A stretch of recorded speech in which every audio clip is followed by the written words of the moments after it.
It's a pleasure to introduce our last speaker. This is Mitchell Faulk from Vanderbilt University, and he'll be speaking about embedding VM stacks into GIT quotient stacks of linear representations. And I love the adorable angle in the core of the medical side. Thank you so much for the introduction, and thank you so much to the organizers for organizing this great conference. Today, I want to talk about something that looks like a mouthful, but maybe I should have really called it Reflections on Amplitude for Sheaves or something like this, because I really want to discuss sort of what it means for a sheaf to be ample over a stack. All right, so this is joint work with and it's work in progress with my collaborator, Melissa Liu, who was my PhD advisor at Columbia when I was there. All right, so let me start with something classical. This is probably well known to a lot of people. So if X is a proper scheme and L is an ample line bundle, over it then for sufficiently large powers of L, we get an embedding of X into a projective space, okay? And this may actually be somewhat of a tautology to you because maybe you think of ample as being defined in this way, and that's fine for me. You can think of ample as being defined in that way. I don't care because in some sense it is equivalent. But what I would like to do is replace X by a proper stack, and to be a little bit more precise, a specific type of stack called a Deligne-Mumford stack, whatever that is. Yes, but as we've seen, I think stacks have maybe appeared in some of the talks so far, or at least they're playing some role in the background. As far as my understanding goes, in mirror symmetry, right, orbifolds show up in these Deligne-Mumford stacks, and also in when you construct moduli spaces, or Deligne-Mumford stacks naturally come up. I guess this is how Deligne-Mumford constructed them in the first place. These types of moduli spaces appeared in talks by like Melody and Shashir, for example. Okay, so you may be interested in stacks, and you may want to do this. So then this raises some natural questions. Okay, so in addition to the stack, if the curly X stack is going to replace the straight X scheme, then what should replace the ample line bundle L? So should we replace the line bundle with something else? And I give you the answer right here. Yes, you probably should. And you should perhaps replace it by a vector bundle of higher rank instead of a line bundle of 1. And I should tell you eventually why you might need a higher rank, but I will leave that as somewhat of a mystery right now. The next question then is, should we replace projective space by something else? And yes, you probably should, because projective space is a scheme, and you have a stack in general. You can't really always embed a stack into a scheme. So you need to perhaps replace projective space by a different GIT quotient, which is more like a stack with some actual stabilizer group. And then is there a way to use your replacement of L, which is a vector bundle, to construct such a morphism out of the stack into that GIT quotient that you also constructed from the vector bundle, okay? And then are there conditions on that vector bundle that guarantee that the resulting morphism is an embedding of your stack? All right, this is kind of the program I want to describe. As a note, this would provide yet another answer to a question that was posed by Kresh in his paper in 2009. He posed this question and answered it himself, but we provide another answer, namely, when should a DM stack be called projective? You see this would give us some sort of other answer. It's when the stack can be embedded into this GIT quotient that we are able to. Okay, for simplicity, yeah, so let's work over spec C. As Kai Barron said, this is a little bit easier than spec Q bar in most cases, so I'll just do this. And I want to describe for you first this morphism from the previous slide, and maybe my description is not particularly glamorous, as Jared mentioned, but I hope that it's aesthetic in the sense that I think it's economical. So start with a proper scheme, and I have a line bundle over it. Then for any m bigger than 0, I want to define the frame bundle of the nth power of that line bundle. And you can think of this frame bundle as a principal C star bundle living over X, and you can think of it in particular as the bundle of isomorphisms from the line bundle to the trivial bundle, if you want. And then, okay, so that's one thing that I constructed from the line bundle. Another thing I can construct from the line bundle is a vector space, which I'll just call AM. It's just the dual space of sections of the nth power. So this is the space of linear maps out of the space of sections. And it turns out that there's a natural morphism from YM to AM, and I can describe it for you now. All right, so what is a point in the frame bundle? Well, it lives over a fiber X in the space scheme, and it's a linear isomorphism from the fiber of the L, the vector bundle, or the line bundle L, to the trivial bundle fiber. Okay, so it's this type of isomorphism, and I'm going to map that to the following linear map on sections. It takes a section S, and it maps it to the complex number determined by first plugging in the base point into S. That gives you a point in the fiber of the line bundle, and then you can use your linear isomorphism to get a complex number. Okay, so this is a natural well-defined map between these two gadgets, and it's actually C-star equivariant with respect to the natural C-star actions on both sides. So on the left, you have YM, which is a principal C-star bundle. So on the fibers, it has a C-star action, and AM is a vector space, so it has a C-star action, and CM or F is equivariant, so it descends to a morphism of the quotients. Now, the quotient on the left here is actually just going to be X because you took a C-star bundle over X, and then the quotient on the right is some quotient. I'll just write quotient here. You can think of it as a quotient stack if you want to. All right. So it's a quotient stack or quotient stack of a vector space by a group. All right. So let me remind you then. Okay, one way of saying what ample means. So we say that L is ample if for any point in the base there's a section that doesn't vanish there, and also there's a positive power in a section of that positive power that doesn't vanish there, and the subscheme determined by that section is affine. And then with this in mind, once L is ample, then the morphism I defined in the previous slide actually misses the zero of the vector space. So its image is disjoint from 0 for sufficiently large M. And that's why you get a morphism into projective space, because once you take the quotient, you actually take the quotient of the complement of 0 and you get a projective space, right? Okay. And the classical statement, I called a theorem, but it could just be your definition of ample or something. If L is ample, then once M is suitably large, the morphism Fm is a closed immersion of F into projective space. It's very classical. Okay. So another thing you can do is actually embed into not just a projective space, but a Grassmannian more generally. And how do you do that? Well, you also impose the data of a vector bundle. So you suppose in addition to your line bundle, you have a vector bundle now of rank R over X. And now instead of the frame bundle of L, you consider the frame bundle of like this twisted version of V. So you twist V by an appropriately high power of L, and you consider that frame bundle. Now this is a principal GLR bundle over X because V has rank R. And you consider also some other vector space that this is going to map to. What is the vector space that it will map to? Well, you take not the linear, the linear functionals on your space of sections, but rather the space of linear maps from the space of sections to CR, okay? And this is a representation of GLR. And as before, there is a natural morphism from the frame bundle to this vector space, and it's actually GLR equivariant with respect to the natural actions on both of these gadgets. What is the action? Sorry, did I even say?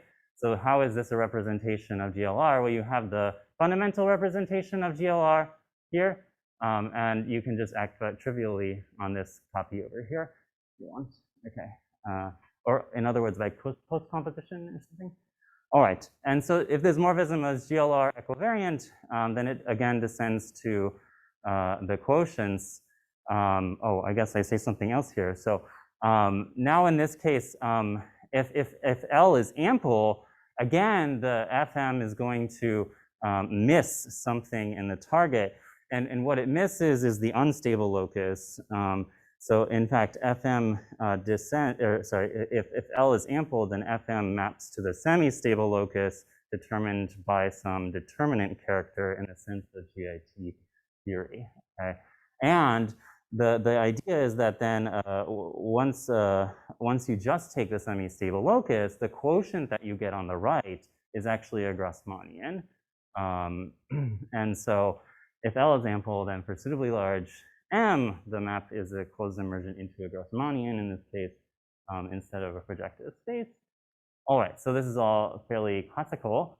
But then, all right, so then you could try to extend these ideas to the setting of stacks. And this is done by two papers that I know of. I think they're both in 2009. One is written by Abramovich and Hassett, and the other is by Julius Ross and Richard Thomas. They sort of have different objectives, but they sort of describe the same thing. So what is their setup? They start with a Deligne-Mumford stack, which is supposed to replace our scheme. And again, they want it to be proper over our base. And because this is a Deligne-Mumford stack, the geometric points have stabilizer groups, and those groups have orders. They're all finite because it's a Deligne-Mumford stack. And because of the properness condition, I can assume that there's a maximal order of these stabilizer groups. And I can let n denote the least common multiple of the orders of the geometric stabilizer groups. All right. And then I could take an invertible sheaf over X and try to construct a morphism out of the frame bundle again in a similar way to how I've been doing. But I'm going to do it slightly differently this time because of the existence of stabilizer groups. I need to adjust the vector space that I map into a little bit. All right, so I again consider the same type of frame bundle though. If you're careful enough, you can construct this over the stack X. And it's the exact same type of yeah, it's a bundle of isomorphisms. Yes, you can consider now a vector space, which is a little bit different. So notice here, this vector space now comes in multiple pieces. One for, yeah, so you have n pieces where n is this least common multiple of the orders of the geometric stabilizer groups. Right, so you take as for the ith piece, you take the space of linear maps from the sections of this line bundle where you've tensored by I into the vector space C where you've tensored it by I as well. Of course, tensoring C by I is just C again, but I want to write it in this way because it tells me how C star should act on each of these pieces. In particular, it tells me how C star should act on the ith piece. And as you might guess, on the ith piece here, C star is going to act by weight I, okay? All right, so you have this vector space. It's with different, C star acting by different weights on these different pieces. And again, there's a natural map from the frame bundle into this vector space, which is C star equivariant with respect to the actions. And so again, it descends to a map out of the quotients by C star on the left again, because you took a C star bundle over your stack X, the quotient is just the stack X. And then on the right, you get another type of quotient stack. All right, so there are a couple useful observations that allow you to say even more if you impose a little bit more hypotheses. So the first observation is that, so if you take the coarse moduli space of your stack, which is just an algebraic space that sort of most closely models the stack in some sense, then, okay, yeah, that's fine. Then the nth power of L descends to the coarse moduli space. So what does that mean? That means that there's actually a line bundle on the coarse moduli space that pulls back to the nth power of L. Remember, n is the least common multiple of all the orders of the stabilizer groups. So if you know sort of some things about line bundles over stacks, this should make sense to you. And then observation number 2 is that some work by Edidin, Hassett, Kresh, and Vistoli motivates a notion for this line bundle to be ample relative to pi. And what do they define that to mean? They say it should mean that for every geometric point of x, the representation of the stabilizer group on the fiber of L is faithful, okay? So they want all of these representations of these geometric stabilizer groups to be faithful, and that should mean somehow ample relative to pi. And in fact, if L is ample relative to pi, then the frame bundle of L is actually a scheme and not a stack, and then X is a global quotient stack, which is sort of their motivation for introducing this notion. Yeah.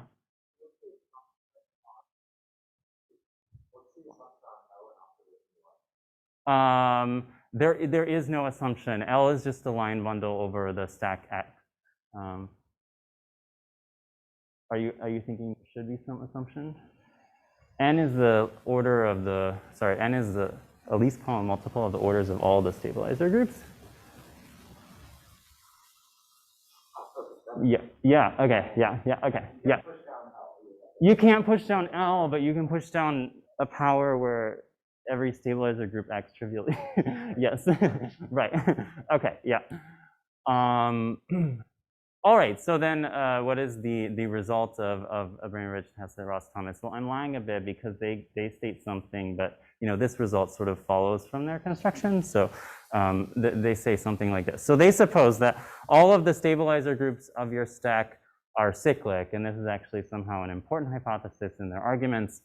Yeah, this maybe motivates my own motivation. Like I want to I want to remove this hypothesis if possible in the upcoming slides. So this is an important hypothesis, which hopefully we can remove.